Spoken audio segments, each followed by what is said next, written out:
And you've played two good matches this week, particularly today against Grigor. I mean, how, are you able to play, do you think, fear at the moment?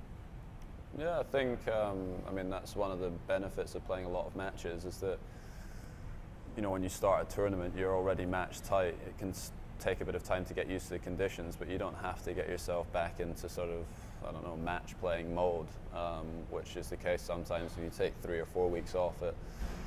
The first few rounds can be hard, but yeah, I've enjoyed the last few weeks playing a lot, and I can go onto the court knowing that I'm match tight and I'm making good decisions out there.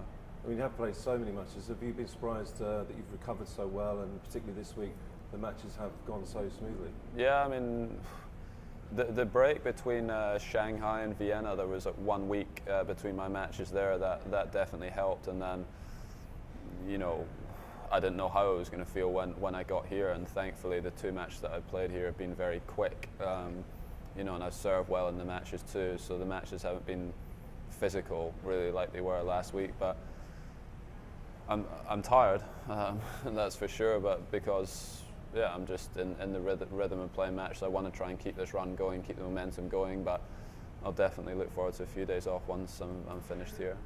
Yeah, well, that is not going to end this week, is it? Of course, with that win today, you've qualified for London, which has been a long time coming, but how proud are you that you've bounced back so well from that surgery last year?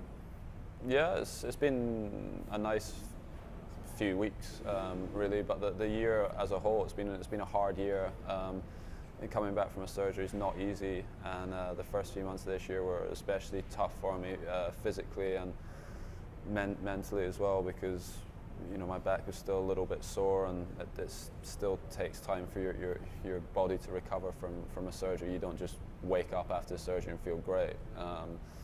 I didn't really start feeling that good until around the French Open time, and since then I've started to play good tennis and gain some confidence from the wins the last few weeks as well.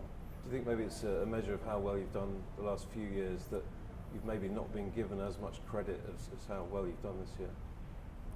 Yeah, well, I think, I mean, the thing that was hard for me this year was that I came back and, you know, I'd come off maybe my most successful year of my career with having won Wimbledon, and coming back from the surgery was tough, but then the level of as well.